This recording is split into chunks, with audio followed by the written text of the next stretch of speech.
네, 실적이 나왔기 때문에 이분의 만남이 더 기대가 되었습니다. 이 탑3, IT 탑3 이형수 HSL 파트너스 대표님과 함께 해보도록 할게요. 대표님 어서 오세요. 네, 안녕하세요. 네, 반갑습니다. 정말 네. 조금 전에 SK 하이닉스 실적 발표가 나왔습니다. 네. 반도체에 진심이셔서 그 부분에 대해서 또 이야기를 나눠볼까 해요. 1년 만에 흑자 전환이 나왔습니다. 기대를 충족을 했는데 어떻게 보셨습니까? 네, 삼성전자 쇼크 때문에 반도체 섹터가 굉장히 큰 조정을 받았잖아요. 1월 중에. 2월은 그래도 구정 전까지는 SK 하이닉스가 살렸다. 뭐 이렇게 볼 수 있을 것 같고요. 네.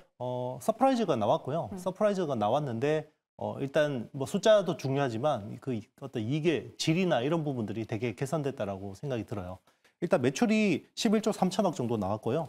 이게 이제 대부분 시장 컨센 대비해서는 한 8% 이상 잘 나온 거라고 보고 있고, 그리고 영업이익은 저도 흑자 전환을 예상을 했었습니다. 그런데 흑자 전환 폭이 생각보다 큽니다. 3,461억이 나왔고요. 그리고 이제 순이익 부분이 조금 찜찜하긴 해요. 순이익 부분이 1조 3,800억. 네, 적자가 났는데 크게 걱정할 건 아닌 것 같습니다. 보니까 키옥시아 지분 있잖아요. 네. 키옥시아 그 평가손입니다. 그래서 이번에 요 1조 4,300억을 이번에 적용을 했습니다. 떨어버린 거죠. 네. 그렇다면 살펴볼 부분이 최근 관련된 보고서를 보면 그 디램 뭐 당연히 수요도 지속될 것이고 평균 판매 단가도 올라가고 있다. 그런데 낸드 쪽에서 물론 영업 적자 폭은 줄였지만 재고 문제가 좀 남아있다라고 평가도 하고 있는데 이런 부분을 저희가 조금 더 우려해야 할까요? 낸드를 우려할 필요는 없을 것 같아요. 왜냐하면 낸드 안 좋은 건 다 알고 있습니다. 그리고 지금 중요한 거는 디램 쪽이고요. 그러면 삼성전자가 실적 나오고 왜 그렇게 박한 시장의 평가를 받았냐면 디램 그 자체도 그런데요. 지금은 레거시 디램에 관심이 없어요. 그래서 지금 HBM 어떻게 되고 있냐. 그리고 DDR5 쪽이 어떻게 되고 있냐. 이게 되게 중요한데 결국 HBM 쪽하고 DDR5 쪽에서 굉장히 좋은 흐름이 나왔는데 일단 DDR5 같은 경우는 전년 대비해서 거의 3배가 늘었고요. 그리고 HBM 같은 경우는 전년 대비해서 5배가 늘었습니다. 그리고 지금 엔비디아의 GPU, 그 H100에 들어가는 HBM3를 여전히 독점하고 있고요. 그리고 이 올 상반기 중에 지금 삼성전자가 이걸 이원화해야 되는 상황인데 그런 부분들도 지금 쉽지 않은 상황이기 때문에 점점 더 HBM 쪽은 공급자 우위, 특히나 SK 하이닉스의 독점적 주의가 더 강화되고 그게 이 기여도로 이어지지 않을까 생각이 듭니다. 네, HBM과 DDR5를 좀 포커스에 맞추는 게 중요할 것 같다로 정리해 보도록 하겠습니다. 실적 발표한 기업들이 많기 때문에 넘어가서 ASML의 실적도 한번 이야기를 해볼까 해요. 네덜란드 반도체 장비 업체인데 실적이 좋았어요. 정말 네네. 좋았고 역대급 실적이었지만 반대로 가이던스, 컨퍼런스 콜에 대한 언급에 시장은 조금 더 주목을 한 것 같습니다. 올해 반도체 매출 전망 다소 보수적인 입장을 내놓았는데요. 일단 우리 국내 반도체 업체들이 포인트로 가져갈 어떤 언급들이 있었을까요? 일단 지금 뭐 지나간 숫자가 중요한 건 아니에요. 지금 뭐 어떻게 보면 업황으로 보면 바닥에서 올라오는 사이클이기 때문에 뭐 숫자가 그렇게 아주 드라마틱하게 좋아지진 않아요. 근데 가이던스, 향후 어떤 방향에 대한 부분들이 되게 중요했는데 일단 뭐 실적 자체도 서프라이즈입니다. 일단 72억 4천만 유로. 이게 컨센이 70억 유로가 안 되는 정도였는데 잘 나왔고요. 그리고 이제 매출에서 보면 로직, 그러니까 시스템 반도체 비중이 63% 그리고 메모리 반도체가 37%로 나왔거든요. 근데 중요한 게 전 분기 대비해서 시스템 반도체가 14%포인트가 빠졌어요. 근데 메모리가 13%포인트가 늘었습니다. 그 이야기는 지금 메모리용 노광 장비를 많이 사가는구나. 뭘 사가냐? EUV 장비를 많이 샀습니다. 지금 EUV 출하량이 13대 출하됐고요. 그리고 이제 차세대 EUV 장비인 하이 NA EUV도 한 대가 지금 출하가 된 것 같아요. 그런데 지금 이제 그러면 메모리 쪽으로 EUV를 많이 쓰는구나. 라고 하면 메모리 EUV를 많이 쓰는 회사가 누구죠? 삼성전자 디램 쪽에서 많이 쓰는 거죠. 그리고 지금 SK 하이닉스하고 마이크론도 EUV를 이제 적용을 해야 되거든요. 그래서 보통 1B, 그러니까 삼성전자는 16나노부터 디램을 EUV를 적용했고, 그리고 이제 SK 하이닉스는 12나노부터, 그러니까 뭐 14나노부터 일부 적용하고, 그리고 마이크론 같은 경우는 뭐 10나노 초반대 이제 적용하는데 이쪽 흐름이 되게 좋다라는 거예요. 그래서 왜냐하면 디램 쪽에 지금 분위기가 너무 좋죠. 왜냐하면 그것도 레거시보다는 HBM이나 뭐 DDR5 쪽으로 이제 분위기가 굉장히 좋은데 네. 그런 쪽이 대부분 EUV를 많이 써야 되는 거예요. 그리고 ALD 같은 이런 하이케 메탈 게이트 공정이 적용되기 때문에 그런 쪽도 많이 들어가는데 그러면 이쪽 밸류 체인이 오늘 주가가 굉장히 긍정적으로 반응하는 이유가 있는 거죠. 그러니까 작년 4분기 수주 중 절반 이상이 EUV 장비와 관련된 수주라는 점도 어떻게 보면 시사점이 중요할 것 같다. 네. 그리고 이제 뭐 올해 실적은 그렇게 기대할 게 없다라고 이야기했어요. 그러면 네네. 주가가 그렇게 좋지는 않잖아요. 근데 중요한 게 내년 굉장히 좋습니다.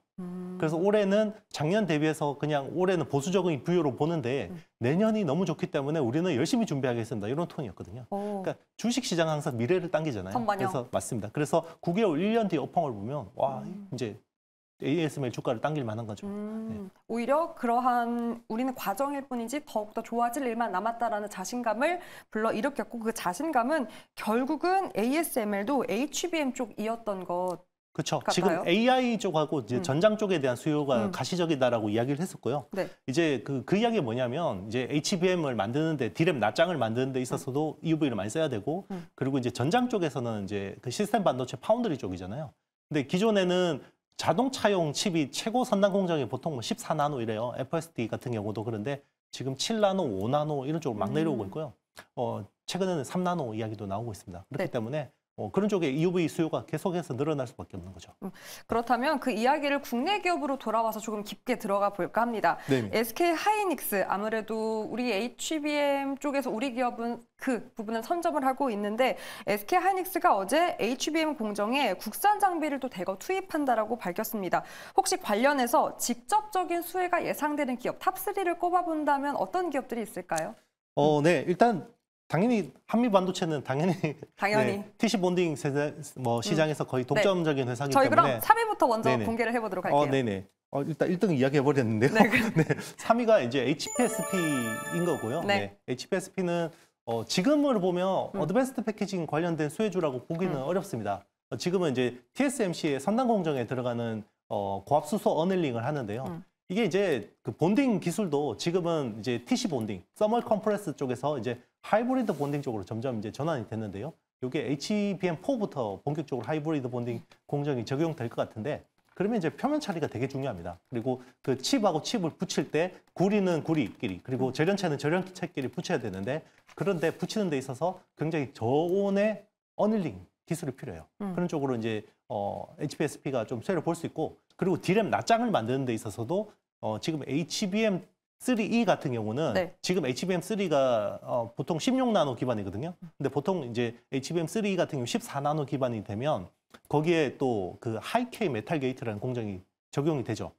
그러면 이제 이 HPSP가 당장 뭐 지금 그 14나노부터 적용되진 않지만 네. 지금 1A, 1B, 1C에 오늘 그 올해부터 이제 1C 쪽에 10나노 초반대 개발 투자가 들어가거든요. 거기서는 HPSPS 어닐링 장비가 그러니까 굉장히 필수적이다 이렇게 이야기를 하고 있습니다. 네, 그러니까 결국은 수율 잡기가 맞는 것 같아요. 90% 기존의 그 숫자까지 올리기 위해서 관련된 수혜 기업들이 계속해서 거론되고 있고 3위는 이와 관련된 HPSP 기업이었습니다. 과연 2위는 또 어떤 기업일까요? 네, 약간 의외일 거예요. PSK 홀딩스입니다. PSK 홀딩스. 네네.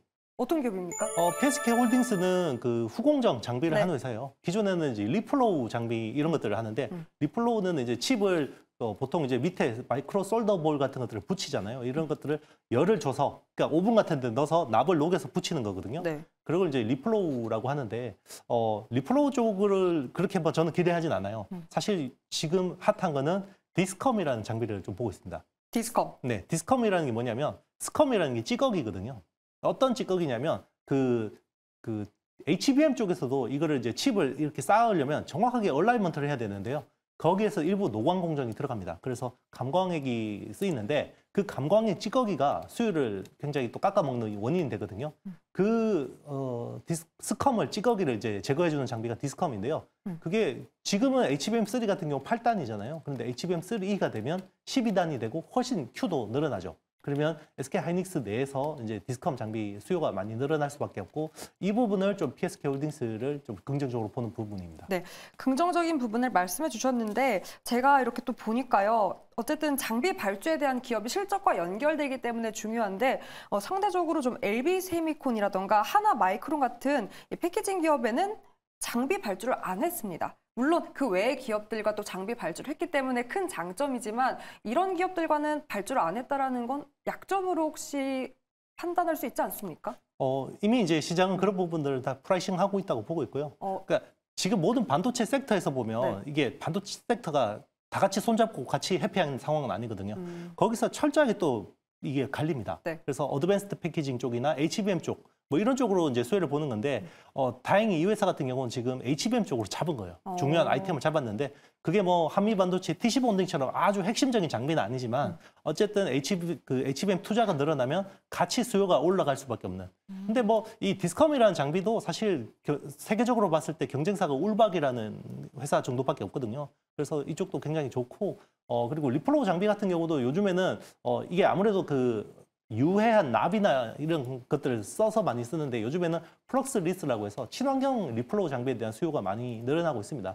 그런 부분에서도 이 회사가 좀 경쟁력을 가지고 있다 이렇게 보시면 될 것 같습니다. 네, 경쟁력까지 짚어봤습니다. 자, 그렇다면 1위 기업 어떤 기업입니까? 아까 살짝 나오긴 했어요. 네, 김이 빠졌는데요. 네, 어쨌든 뭐 SK 하이닉스가 뭐 HBM 투자를 늘리면 거기서 정말 수혜를 많이 보는 게 한미반도체라는 회사고요.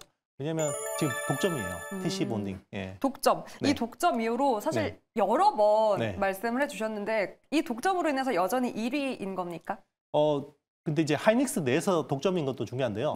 지금 아마 다른 회사들, 그러니까 삼성전자나 마이크론도 한미반도체 장비가 없으면 수요를 못 잡을 가능성이 높아지고 있어요. 지금 이제 업계 쪽에 이제 분위기가 그렇게 가고 있고요.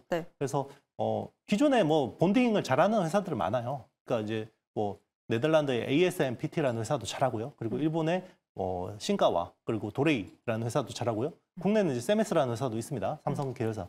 근데 이런 쪽에 본딩 장비 가지고 제조를 하니까 수율이 안 나오는 거죠. 그런 문제가 있습니다. 그래서 지금 한미 반도체 장비를 다 사고 싶어 하고요. 그래서 한미 반도체 입장에서는 이거를 뭐 누구한테 먼저 주냐 오히려 그 이슈죠. 그러면 이제 파는 사람이 갑이잖아요. 그러면 마진이 높아지겠죠. 네. 오히려 갑의 위치로서 마진을 높일 수 있는 영역까지 갔기 때문에 1위 기업으로 한미 반도체를 꼽았습니다. 그래서 충분히 저는 이것만 누려도 실적이 나오고 올해는 두둑하게 가져갈 수 있지 않을까 싶었는데 여기서 더 나아가서 신규 시장 개척을 위해서 노력을 하고 있다라고 해요. 차세대 반도체로 주목받고 있는 GAA. 이러한 기술 적용하는 반도체 장비 개발에 집중하고 있다라고 하는데 이 개발하는 움직임을 우리가 좀 유의미하게 볼 필요가 있습니까? 그렇죠. 왜냐하면 아직까지 게이트-올-어라운드라는 이 장비 자체는 아직까지 뭐 그렇게 물량이 많지는 않잖아요. 그리고 이제 삼성전자 지금 엑시노스 2400 같은 경우도 4나노 핀팻 공정이거든요. 그만큼 게이트-올-어라운드 공정 자체가 아직까지 불안정하다라는 건데. 그래서 저는 그게 오히려 이러한 개발 투자가 리스크로 작용될 수 있진 않을까 하는 우려감이 있더라고요. 근데 뭐 그걸 리스크로 보지는 않을 것 같고요. 오히려 이제 앞으로 이제 더 좋아지는 기대감을 충분히 줄 수 있다고 보고 있고 삼성 입장에서도 3나노 GAA 성공하지 못하면 TSMC는 거의 따라잡기가 요원해집니다. 그래서 삼성 입장에서도 굉장히 기술의 어떤 큰 변곡점을 베팅을 했기 때문에 어떻게든 성공시킬 수밖에 없지 않을까 생각합니다. 정리를 해보면 이러한 국산화에 대한 움직임에 기대를 해볼 수 있는 탑3 기업 HPSP 그리고 PSK 홀딩스 1위 기업으로는 한미 반도체로 정리를 해보도록 하겠습니다.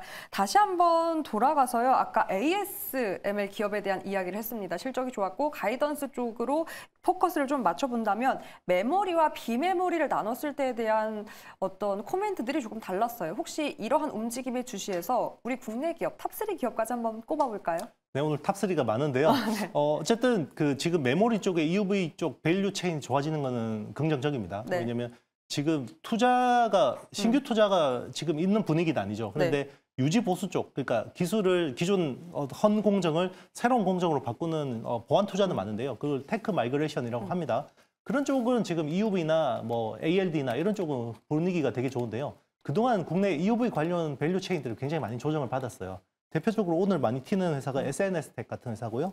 그리고 FST, 그리고 네. 뭐 동진 세미캠 같은 회사들은 이번에 ASML이 EUV 쪽으로 이렇게 이제 뭔가 분위기가 좋다는 것들을 충분히 이제 시그널 준다 그러면 앞으로 좀 상승할 수 있는 에너지들이 충분하지 않을까. 네. 그럼 생각합니다. 3위 기업부터 한번 다시 정리를 해보도록 할게요. ASML 관련 수혜 기업으로 네네. 탑3를 꼽았는데 3위가? 네. 1, 2, 3위 그냥 먼저 할게요. 시간 네. 없으니까 네네. 사실 1등이 중요하거든요. 그래서 뭐 지금 그동안에 제일 뭐 시장이 제일 정확하죠. 제일 오늘 반등폭이 큰 게 SNS텍이고요. 여기 이 회사 같은 경우는 이제 그 노광 공정에서 마스크 있죠. 회로를 이렇게 축소 사진을 찍는 거거든요. 네. 웨이프에. 그 마스크를 만드는 원재료, 그걸 블랭크 마스크라고 해요. 네. 그러니까 회로를 새기기 전에 이제 마스크인데 그쪽을 이제 EUV 쪽으로 이제 하고 있고 지금은 사실 메인은 디스플레이 쪽인데 앞으로 이제 EUV용 블랭크 마스크 쪽으로 진출을 하려고 하고 있고 그리고 이제 이 그 마스크를 보호하는 펠리클이라는 소재가 있습니다. 그런 쪽에 굉장히 상용화에 앞서 있는 회사인데 네. 그동안에 굉장히 많이 조정을 받았죠. 왜냐하면 작년에 지금 어드밴스드 패키징 쪽으로 투자를 하느라고 EUV 쪽, 선단 공정은 별로 투자를 안 했어요. 네. 그리고 분위기가 이제 무어의 법칙, 이제 선단 공정의 이 집적도를 높이는 건 기술의 한계다라고 해서 이제 분위기 되게 안 좋았는데 ASML이 이번에 실적에서 그거 아니야. 선단 공정도 계속 가는 거야. 괜찮아. 네, 라고. 괜찮아. 25년에 겁나게 많이 할 걸. 이거를 보여준 거거든요. 그러면 또 주식시장은 꿈과 희망을 보고 땡기죠, 또. 땡깁니다. 네, 그래서 오늘 일단 뭐 시세로 보면 SNS텍이 제일 세게 반응을 하고 있고요. 그리고 이제 항상 이제 피어 회사로 이제 FST라는 회사도 있습니다. FST는 같은 이제 펠리클을 하는 회사입니다. 이제 펠리클을 하는 회사고 그리고 이제 자회사가 이제 오로스 테크놀로지 같은 이제 굉장히 검사 장비 쪽에서 EUV 관련된 뭐 이런 쪽 업체들이 있고요. 그리고 이제 EUV용 PR 생산하는 국내 유일의 기업은 동진 세미캠이니까 이런 회사들이 좀 당분간은 ASML이 어제 8% 정도의 이 정도의 좋은 반응을 끌어냈다 그러면 결국 프록시 시장으로 본다 그러면 우리나라에서 이들 회사들이 앞으로 좀 더 상승할 수 있는 에너지가 있지 않을까 생각합니다. 그렇다면 동진 세미캠 관련 기업에서 이러한 LCD 재료 쪽에서 가장 가지고 있는 이 기업의 강점은 무엇입니까? 일단 LCD 쪽은 이제 점점 축소하고 있고요. 네. 그리고 실제로 중국에 공장이 12개가 있는데 그중에 한 3분의 2는 팔 것 같아요. 그래서 그 팔아서 그 자금을 한 2천억 정도를 확보를 해서 그거를 이제 차세대 기술을 투자할 것 같은데 지금은 이제 뭐 LCD 쪽에 투자를 하면 안 되죠. 그걸 이제 2차 전지, CNT 도전제 그런 쪽으로 이제 앞으로 많이 투자할 것 같고 그리고 EUV용 PR 이런 쪽으로 많이 투자를 할 것 같습니다. 그러니까 키워드는 결국은 네. EUV인 것 같습니다. 네네 맞습니다. EUV를 토대로 이렇게 관련 기업들을 보고 있는데 그렇다면 FST는 이 시장에서 우리가 주력해서 볼 키워드가 어떤 게 있을까요? 결국 이 회사는 그냥 펠리클입니다. 그러니까 EUV 공정, 그러니까 장비가 많이 깔리면 그 장비의 소모품, 그러니까 마스크라는 것도 이 그 현상을 몇 번을 하면 이게 달아요. EUV라는 그 광원 자체가 굉장히 가혹한 환경이거든요. 네. 그러다 보니까 상하거든요. 그러니까 상하니까 오래 쓰려면 여기 보호필름 같은 걸로 보호필름은 아닙니다. 사실상 뭐 거의 폴리실리콘이나 뭐 SiC 같은 소재긴 한데 네. 어쨌든 그런 식으로 보호를 해서 마스크를 좀 오래 쓰게. 그리고 이제 마스크에 파티클 같은 것들이 들러붙어서 네. EUV 빔을 쬐면요. 이게 파티클이 들러붙어요. 그런 것들을 이제 안 들러붙게 펠리클을 하면 이게 또 수율도 올라가는 효과가 있거든요. 그런 쪽에서 SNS텍이랑 FST가 이제 국내 양대 펠리클 업체라고 보시면 됩니다. 좋습니다. 네. ASML 쪽에서는 EUV를 키워드로 가져가면 좋을 것 같아요. SNS텍, 동진세미캠, FST가 관심 기업으로 꼽혔습니다. 오늘 자세하게 반도체 이야기 나눠봤고요. 이영수 대표님과 함께했습니다. 오늘도 말씀 고맙습니다. 네, 감사합니다.